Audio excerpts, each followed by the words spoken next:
Okay, hey, we are back, and I'm going to carry on doing some more solutions to the 2013-2014 exam.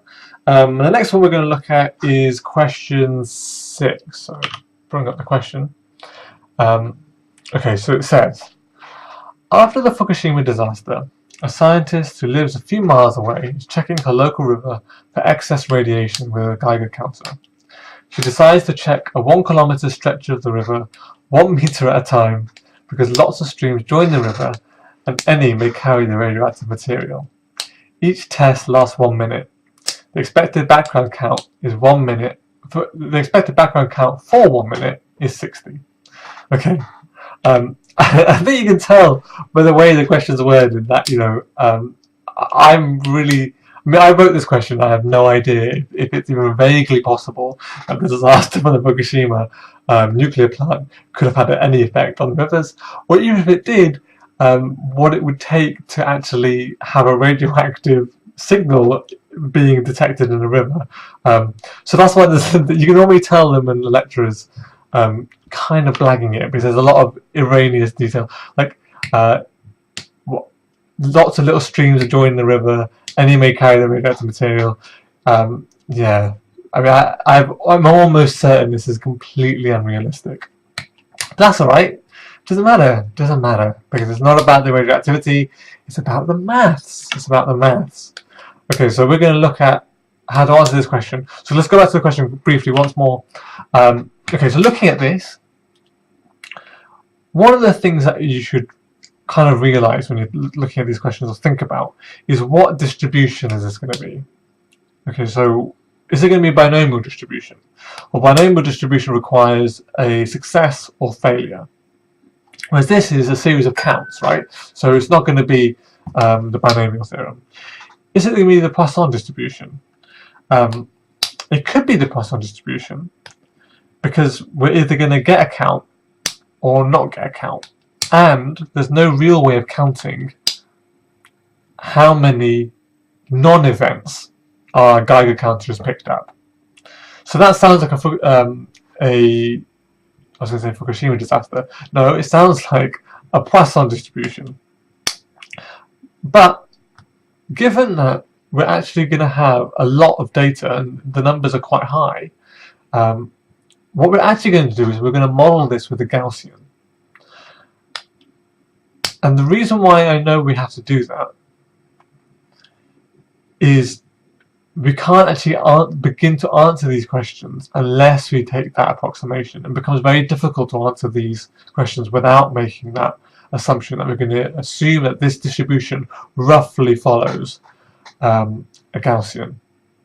Okay, this part 2, what was the probability to see at least one such event over the whole 1 kilometer stretch? So this is one particular 1 meter stretch, this part 1, but this is looking at the whole kilometer stretch. So this should scream look elsewhere effect to you. So remember the look elsewhere effect. The look elsewhere effect was the point that if you're looking in one particular area, so in the notes there's an example of looking for the mass of the Higgs boson. The mass of the Higgs boson, if you don't know it and you're looking in one particular energy level and saying, is it here? You can find some sort of deviation from what you'd expect there. But as soon as you start expanding how many places you're checking, the likelihood of finding one such deviation amongst all those different checks is going to increase.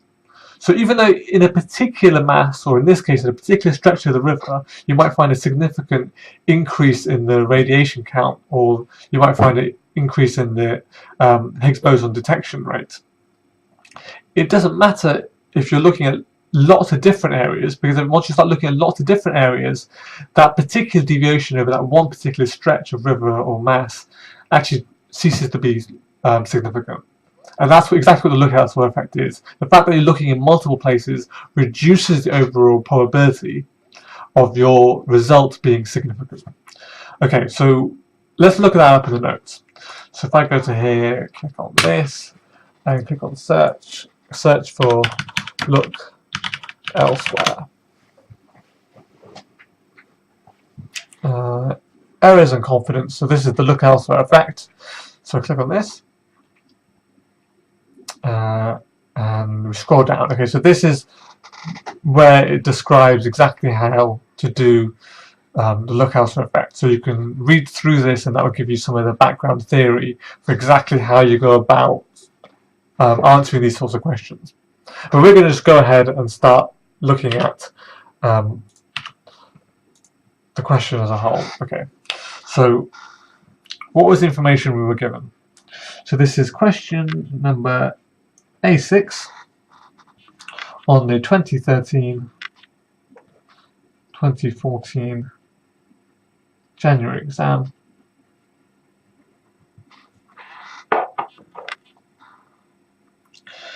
So we have the following bits of information: the expected count,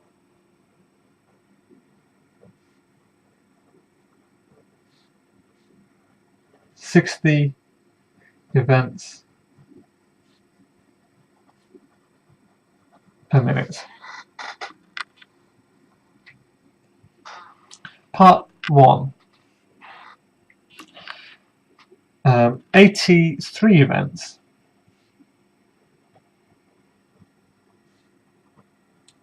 were detected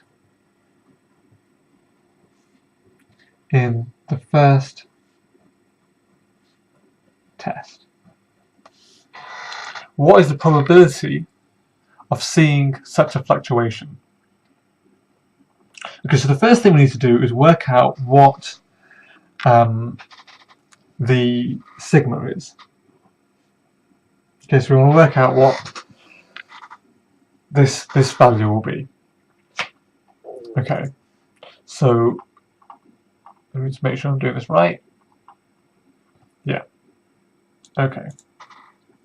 So sigma in this case equals the square root of 60. Okay, so why is that true? So if I go back to here and press this, and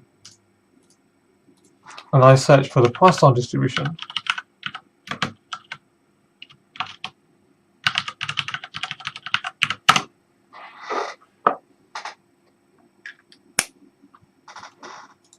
go to the Poisson distribution case, let's scroll down here. Okay, so by definition in the Poisson case, sigma equals the square root of lambda. Okay, and lambda, if you go back to the top, lambda is the expected number of success seen in the time period being considered.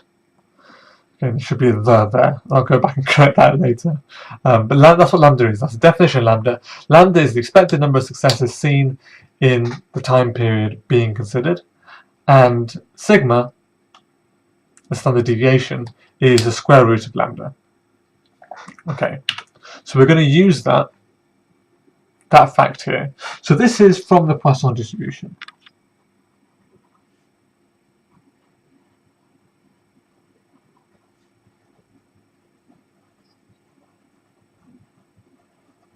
Okay, so we haven't yet made the approximation of it being a Gaussian. We'll do that a little later. So once we know what sigma is, we want to work out how many standard deviations is 83 events from the mean 60. So we do 83 minus 60 divided by the square root of 60. And that will tell us how many standard deviations away from the expected value our recorded value for the first test was. And so this equals approximately 2.96. Okay, so this is almost a 3 sigma deviation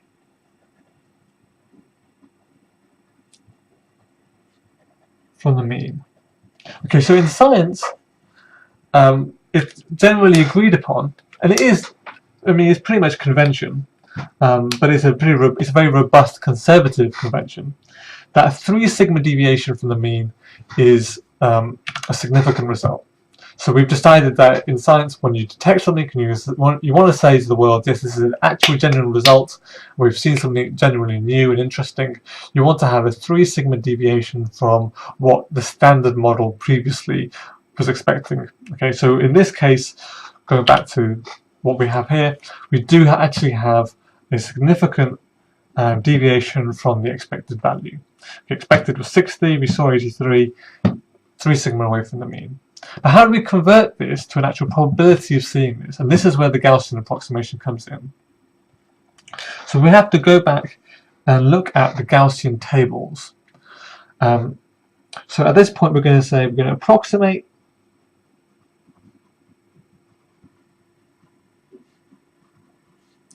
the Poisson distribution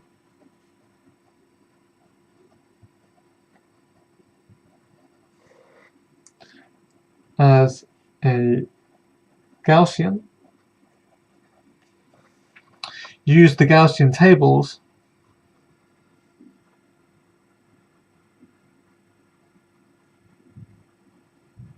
and these Gaussian tables are given in the exam. Use the Gaussian tables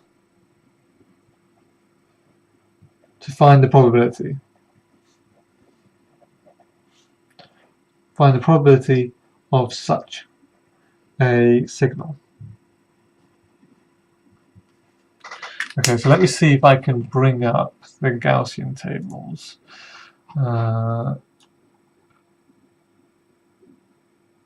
Okay, if I do this. Okay, so hopefully now you can see the Gaussian tables. Okay, so we had a 3 sigma variation. And we have a bunch of different options here. Okay, so we have these two are called one-tailed Gaussians, and they're obviously mirror images of each other, and these are two-tailed Gaussians, and they're also mirror images of each other.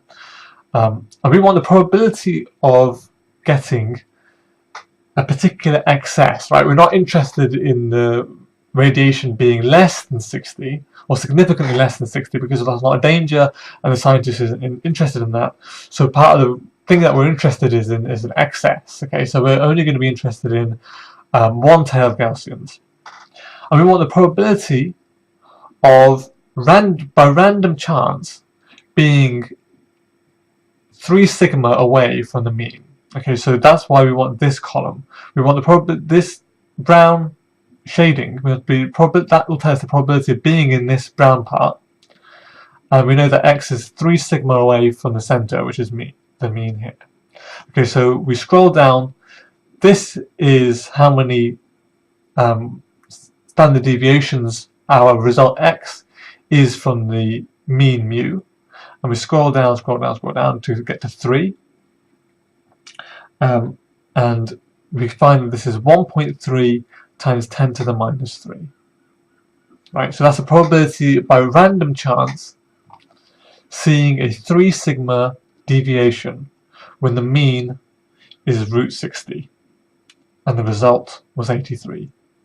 Okay, so that was 1.3 times 10 to the minus 3. Okay, so let's write that down.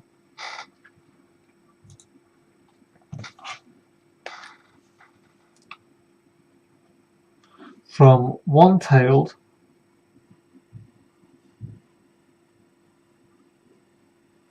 Gaussian tables, a 3 sigma deviation has a probability of 1.3 times 10 to the minus 3 of occurring randomly. Okay, so you can see that that's quite a small likelihood of it being a random occurrence. So it's likely that there's actually something more interesting going on there. Okay, so now we're going to look at the second part, part 2. So if I press this, okay. What is the probability to see at least one such fluctuation over the whole 1 kilometer stretch of river? Okay, so back to here. So the probability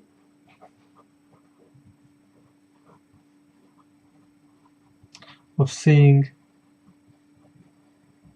at least one such fluctuation over the whole 1 kilometer river. Okay, so the probability of seeing at least one is going to be equal to the probability of at least one over the 1k is going to be 1 minus the probability of none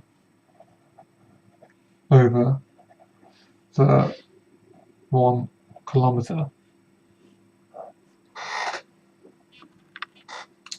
Okay, so the probability of seeing none over the 1 kilometer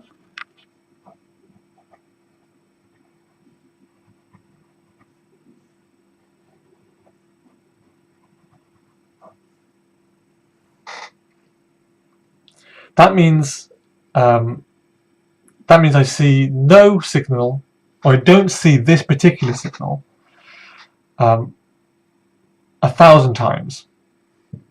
Right, so this is going to be the probability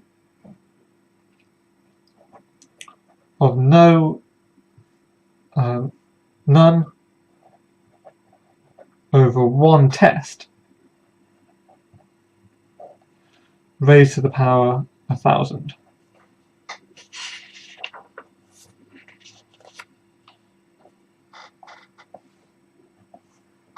Okay, so this is the probability of none over 1 test raised to the power 1,000, and the last step is the probability of no signal, or no such signal, so nothing as high as this, no signal over 1 test equals 1 minus the probability of seeing that signal. Okay, so that's 1 minus probability we worked out previously.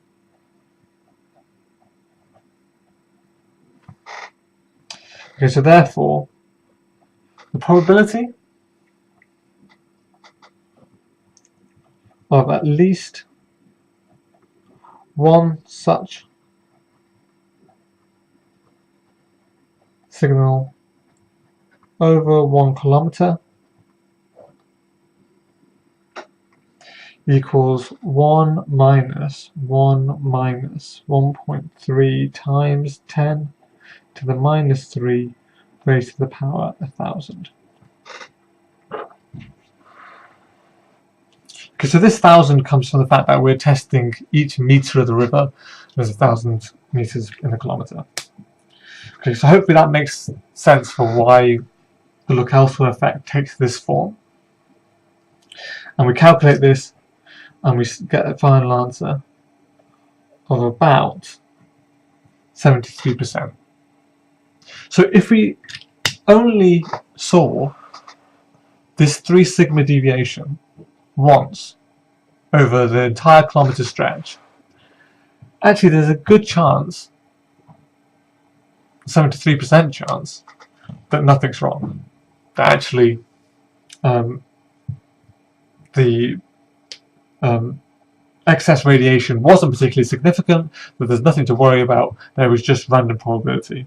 So there's a fairly high chance of this being just a random occurrence. But even though looking at just 1 meter stretch, it seemed like a very significant result. It seemed like a 3 sigma variation. The fact that you only saw it once over the entire kilometer means that actually it's probably just random chance and you don't have anything to worry about. Great. So that explains the look elsewhere effect. This explains how we can use something which is actually a Poisson distribution and treat it like a Gaussian towards the end, by working out, first of all, how many standard deviations away our result was from the expected value. This is expected, this was the number seen, this tells us how many standard deviations away. Once we find out what sigma is from the Poisson distribution, then we can use the Gaussian tables And that's that exam question. So hopefully that's straightforward and easy. Great. I think that's the last video I'm going to do for today. I'm going to do some more later on. But right now I'm going to go get some lunch. So hope you enjoy the rest of your day.